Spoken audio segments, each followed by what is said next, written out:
Hello everyone, welcome back to the channel. I'm Kris. This was a donated request from Mohamed, 1914, the shaping of modern Muslim, of the modern,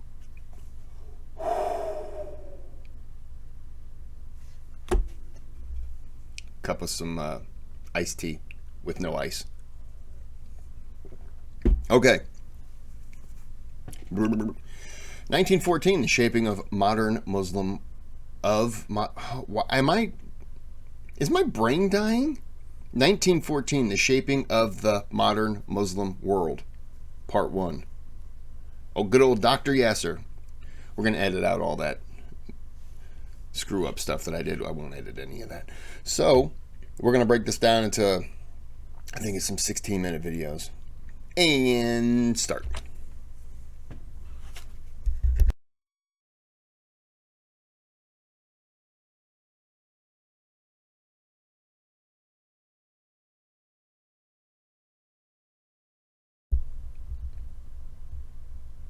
Oh, this is a book. Is this a book? بسم الله الرحمن الرحيم الحمد لله رب العالمين والصلاة والسلام على سيدنا محمد وعلى آله وصحبه أجمعين أما بعد. We are now beginning the year 2014, and the fact of the matter is that many of us are quite unaware of what happened 100 years ago, 1914. 1914 marks the... I'm going to say, is he referring to the start of World War I and kind of how the Muslim world changed during that period? That's what I'm guessing. The beginning of a series of changes that would profoundly impact Europe and especially the Middle East. And to be very simplistic, before 1914, the British Empire ruled over a quarter of the entire world in a land that they claimed the sun never set in.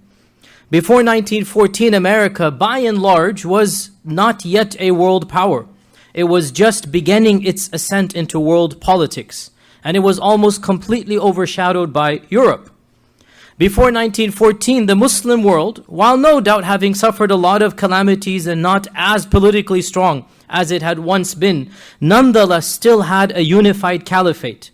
And despite the advent of colonialism, the Brits had invaded, the Germans had invaded, the Germans had invaded, the French had invaded. Started getting a little fuzzy there, but I think it's just the camera, not my video.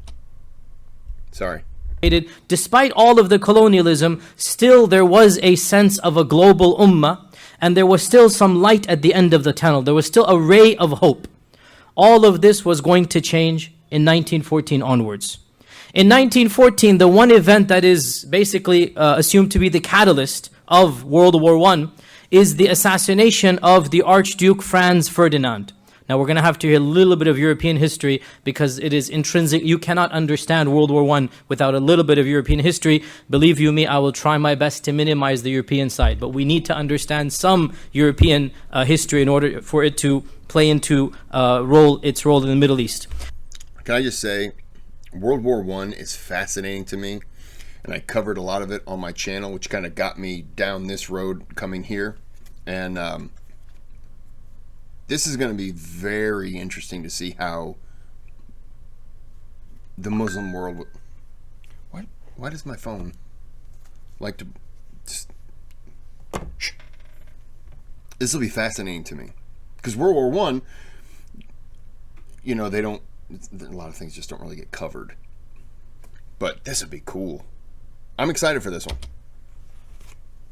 And the Archduke that was assassinated, he was the heir, he was the royal prince, if you like, to the Austro-Hungarian Empire, which was one of the largest empires at the time. It no longer exists. It has been fractured into 8-9 different countries in our times, Austria and Hungary and whatnot. There was an empire called the Austro-Hungarian Empire. And the Archduke, the heir to the throne, is assassinated by a group of Serbians in Sarajevo. And this ignited nationalistic and ethnic tensions that had been simmering in Europe for many decades. And it sparked fires that would eventually lead to what was called at the time the Great War. It was not called World War I because there was no World War II. At the time it was called the Great War. Only when World War II began did they call the first one World War I, then they called the second war World War II. World War I, or the Great War, was the largest global military conflict that humanity had ever seen up until that point in time. I just want to counter that by saying that, and Winston Churchill said it, I didn't, that the 7 Years' War, or in America it was called the French and Indian War, was the first global war because there were so many parts. Now, I'm sure World War I had more players in it than the 7 Years' War did, but the 7 Years' War was kind of the first global conflict, but I don't think on the scale of this, but still it was global. So I just kind of want to counter, but he's right. But I want to put an asterisk on that. Is all I'm saying. Is all of what I'm saying.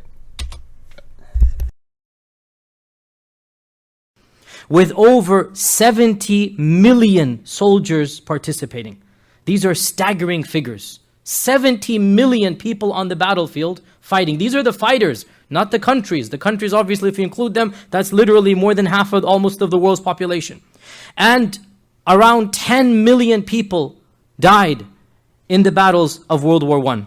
It was also the first time that modern technology was used with such savagery. It was the first time that chemical weapons were invented. It was the first time that you had airplanes basically using guns and firing bombs from airplanes. This didn't happen until World War I. And this basically led to the development of munitions and more dangerous explosives. The war lasted 4 years. Tanks as well. And at the end of the Great War in 1918, the largest empires of the world, or I should say 4 of the largest empires of the world, ceased to exist. And the largest empire, England, was cut in half. The effects of World War I were truly devastating. 4 of the largest empires in the world were completely decimated. The first of them, the German Empire. It became a small country called Germany. It used to be a large empire with a dynasty. The second of them, the Russian Empire. Once again, this was a large empire with a dynasty. Then it became a smaller country. The third of them, the Austro-Hungarian Empire. This was completely decimated. It didn't even remain Austro-Hungarian. It was actually split up into a number of smaller countries. And most importantly for our lecture, the Ottoman Empire. The end of World War I signaled the end of all 4 of these empires. And although the loss of the Ottoman Empire is really what affects us as Muslims, that's what we're interested in, we must realize from Europe's perspective, that's just a footnote. From Europe's perspective, all of the problems pertaining to the Middle East and the Ottomans, this is just a footnote to the real changes that are taking place in the West. World War I truly marks the beginning, the end of one era and the beginning of another era. It is the end of Victorian England. World War I is when the quintessential Victorian England comes to an end. It is the beginning of real modernity, our modernity. And realize as well that World War I led to many factors. We'll talk a little bit about them, but not too much. I mean, for example, the reparations that were put upon Germany, the circumstances in what happened in the German Empire, led to, in the 1930s, the rise of Adolf Hitler. The rise of Adolf Hitler is a direct consequence of the problems of World War I. The nationalism that overtook the German people, and the rise. I got to unmute the mic if I want to talk. I want to add the rise of Adolf Hitler. A lot of that is because after the war, I know Woodrow Wilson and the American. I'm not saying they were the saviors, but they had Woodrow Wilson. All of the allies, came together, and they wanted to punish the starters of World War I. And I'm not here to say what's right or wrong. I get it. I think we'd all understand if some country starts what ends up being a world war and kills people on your side and you're fighting them, and yes, after the war's over, you kind of want to punish those people. But Woodrow Wilson didn't want to punish them. And there was a general, I want to say he was from Africa. I don't remember the country. Could have been South Africa. I just don't remember. He was against the direct punishment of those countries, like the financial reparations and stuff like that, because he said that it's going to be too strenuous. You're putting too much strain on that country because a lot of the people who started it are gone or dead or, whatever. They were captured and executed, whatever. So you're going to be punishing, you're going to be punishing the people who they may have been rooting for their country in the war. Clearly you don't want to lose, but you're punishing those people who may not have had any part to do with the war itself. And so there was a lot of pushback. I won't get into the Woodrow Wilson and the Democrat-Republican standoff that took place in the U.S., but it basically, Woodrow Wilson tried to really push for something more palatable for the Germans, and I don't even remember who else was involved now. But the British and the French clearly were against it, and there were other countries as well. They were against it, and they wanted them to pay because they didn't want it to happen again, because clearly this is all in Europe's backyard, so to speak. And so they really didn't want a lot of this to happen, and that's understandable. I get that. I'm not over there. I can't tell you that I wouldn't be in the same position. But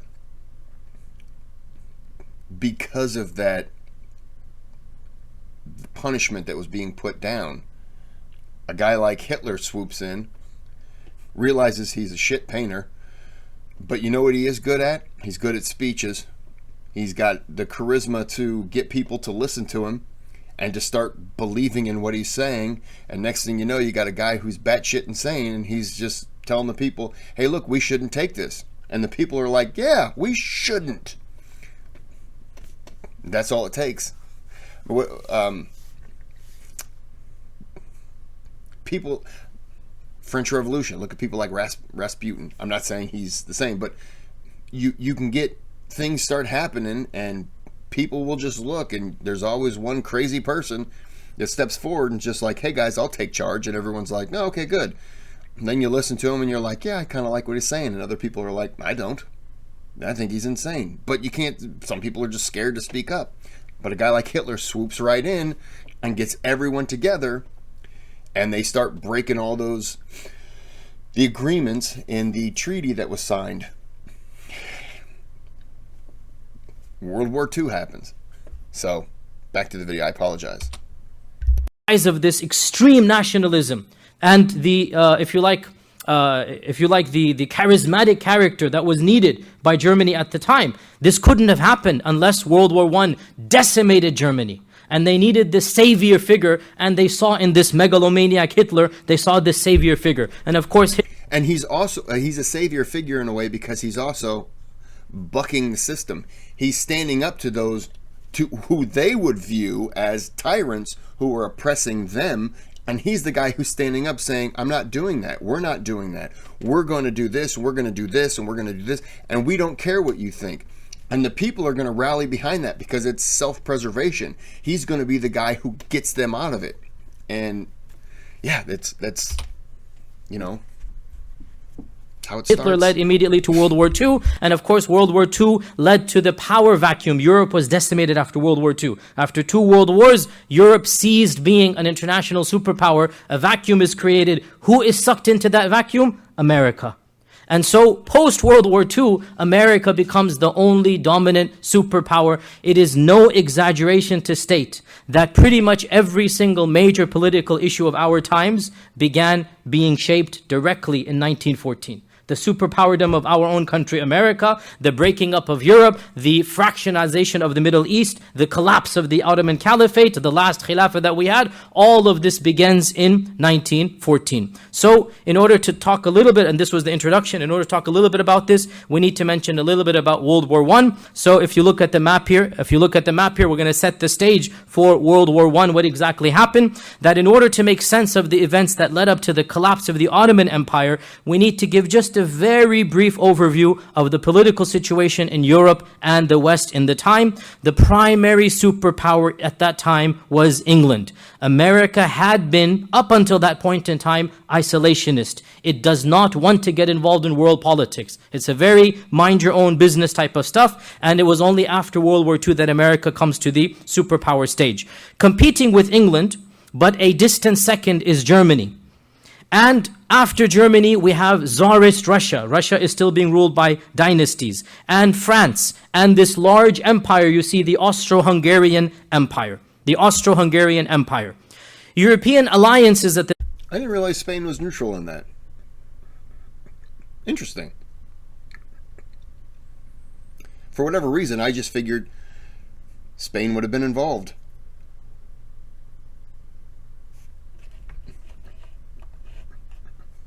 So, okay, Algeria clearly wasn't involved.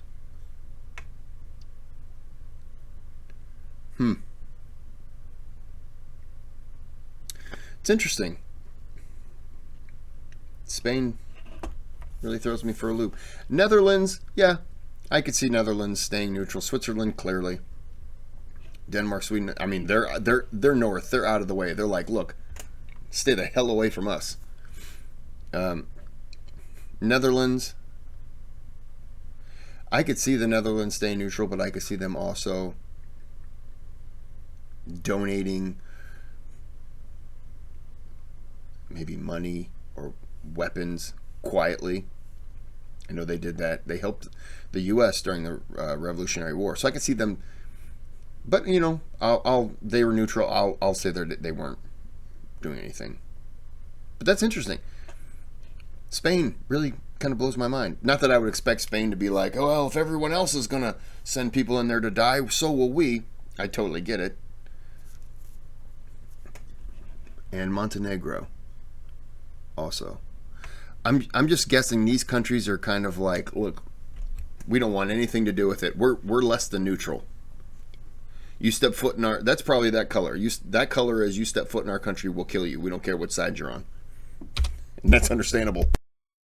The time were very messy and confusing, and it's definitely not something we're interested in. And what makes it even more confusing is that the countries that we talk about, some of them no longer exist, such as the Austro-Hungarian dynasty, and even the ones that do exist, Germany and Russia, they're not the same. Germany is now like literally 1/3 or 1/2 of what it used to be. Russia as well, completely changed. Suffice for this lecture to point out, what we need to know is the Austro-Hungarian Empire is an ally of Germany.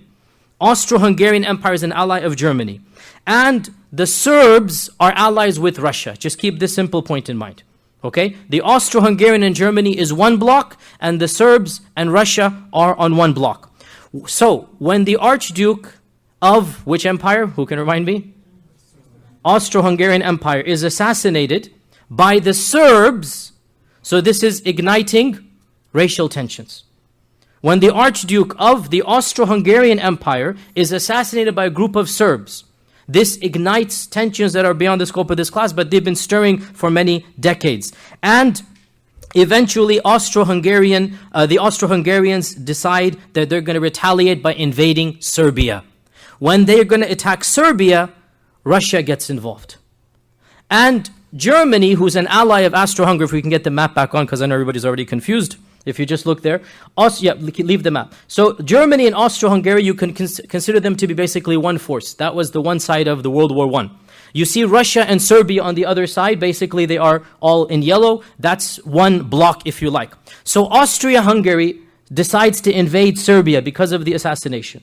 Germany uses this as an excuse to invade France and Switzerland and Belgium and Netherlands. So they use this as a power grab excuse. You're going to attack from that side, we're going to attack from this side.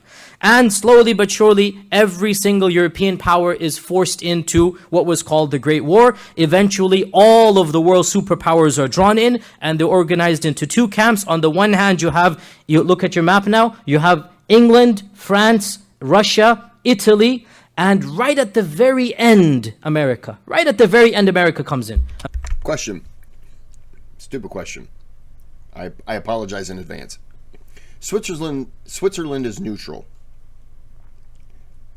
Did anyone, I don't want to say invade, but did anyone come in, or did they do they respect Switzerland's neutrality? I just don't remember, but I would believe that they didn't. Like they left them alone. Switzerland's not involved. Switzerland never comes across as a country that wants anything to do with war, and I think that's respected. But I'm just curious if anyone ever violates that sanctity for any reason. Just asking. I'm asking for a friend. I know, clearly. I'm asking for them.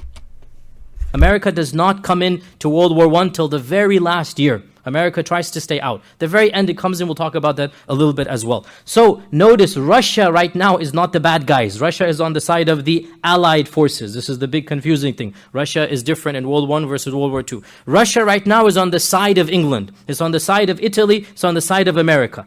Against who? Against Germany and the Austro-Hungarian Empire. Okay, this is basically, and those are called the Central Powers. Germany and Austro-Hungarian Empire is the Central Powers, and then you have the Allied forces. When I say Allied forces, this is the West as we know it. America, England, France, and Russia. Russia is a part of the Allied forces. Now, the Great War lasted for 4 years, 1914 to 1918, and was primarily fought in Europe. There was a Western front in France and Germany. There was an Eastern front between Russia and the Austro-Hungarian empires. And that was where most of the brutal trench warfare took place. It's not of direct concern to us. There were a number of small skirmishes, significant battles in Ottoman and Muslim lands. And it is some of these battles that we are interested in. But before we get there, the question arises, how did the Ottomans get involved in a very European war? What do the Ottomans have to do with Europe? Why should the Ottomans be concerned about World War I? The Ottoman Sultan at the time was Sultan Mohamed V. We have a picture of him, Sultan Mohamed V. And for quite a while, if we can see the PowerPoint, for quite a while, the Ottoman Sultans, for at least 100, 150 years, had become a mere figurehead. The next, I have to do that, sorry. Okay, here we go. The Ottoman Sultan Mehmed V, he ruled from 1909 to 1918. This is one of the last Ottoman Sultans, not the last. We're going to get to the last one as well. And the Ottoman Sultan at the beginning tried to be neutral. He said, I don't want to take either side. However, one of the sad facts of Islamic history, it's not just for the Ottomans, throughout Islamic history, many times the Sultan or the Khalifa was a figurehead. And there were people that were controlling the Islamic dynasty and the Islamic lands more than the Khalifa himself. And this was the case right now. When World War I began, there was a group of people that called themselves the Young Turks. This is another subject in history. The Young Turks. The Young Turks were a group of forward-thinking, very liberal, people that were controlling the palace. And the Ottoman Sultan, by and large, was a figurehead. And to add to this, the Ottoman Khilafah had become a very weak Khilafah. Europe had been mocking the Muslims for over 150 years by calling the Khalifa and by calling the Ottoman Empire. What was the title? Who can tell me? The sick man of Europe. This was the title of the Ottomans. Europe was the sick man of Europe. The Ottomans are the sick man of Europe because they are situated in Europe and they're the sick man. They're about to die.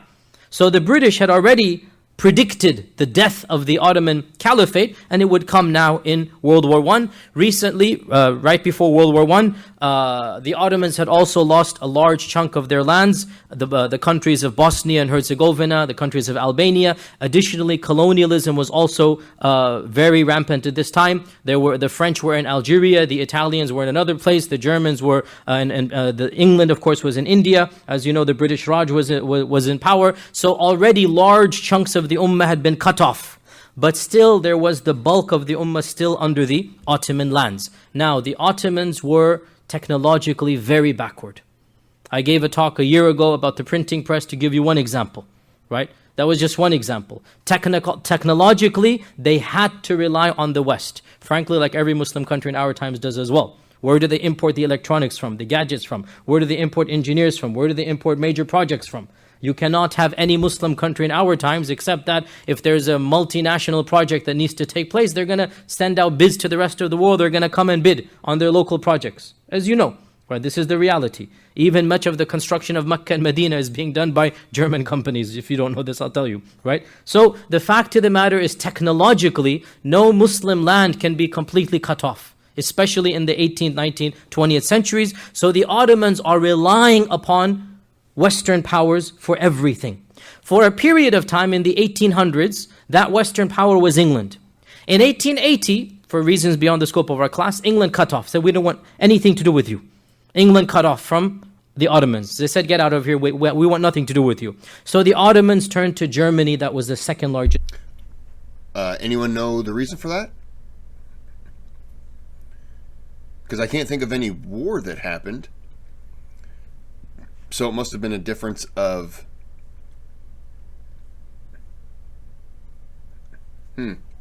I was going to say a difference of maybe there was some kind of fighting that was taking place. Ottomans were on one side, kind of giving support, and the other side was backed by England, who was, or Britain, whatever, UK, was giving them support. That's the only thing I could think of. They were kind of fighting a proxy war. But instead of fighting a proxy war, why didn't they both just step in and say, hey, enough of that? But I could be creating a situation here that's completely untrue. His power. Just like in the 70s, for most of you know, there was England there was America and Russia. Well, in the 1890s, there was England and Germany. Okay, so the Ottomans then turned to Germany, and a very strong relationship began in the 1880s between Germany and the Ottomans, between the Kaisar of Germany. His title was Kaiser. That's the title of the German emperor, the Kaiser of Germany, and the Khalifa in Istanbul. And this is best exemplified in that very romantic and famous train called the Orient Express, which even to this day brings a sense of nostalgia or a sense of, fame and whatnot. There was an Orient Express which was the pinnacle of decadent luxury. You could board the train in Munich, Germany, and it would get you off in Istanbul. And as you know, the trains were the main highways and carriages at the time. So in 1889, you have this Orient Express, and you see many movies, even famous black and white movies and books and whatnot written about the Orient Express. What is the Orient Express? It's a direct train line from Germany to Turkey. What does that show you? Strong bonds between the two. Just one example of this. Also, the Kaiser had visited the Istanbul many times, and the Khalifa has also visited Germany. And there are, to this day, if you go to Istanbul, you will find monuments built for the various Kaisers that have come. Monuments that show, the Kaiser landed here, he was awarded this over here. So Germany and the Ottomans already have a strong relationship before World War I. And we're going to stop it there. They have a strong relationship before World War I. I'll even go back a couple seconds. Not that far. Nope. We'll go right there. There you go. All right. Like I said, this was a donated request. You can donate to the channel. You can request videos. You don't have to. And if you are requesting videos and you're not donating, they just take longer. I apologize. I just get a lot of donated requests. Subscribe to the channel. That helps. It's free. That helps me. If you've already subscribed, don't unsubscribe and resubscribe. That doesn't really help me. Give a thumbs up, because that helps a lot with the algorithm, they say. I don't know what any of that means, but just thumbs up is nice. And then if you want to give a thumbs down, you can. There's this new YouTube competition. It's called Who Can Eat More Dry Ice? And it's all people who thumbs down. You're tied to a pole, and we just feed you dry ice. There's no winners. People who watch get to win. So if you want to give a thumbs down, I'll enroll you in that. And until next time, have a good day, have a good night.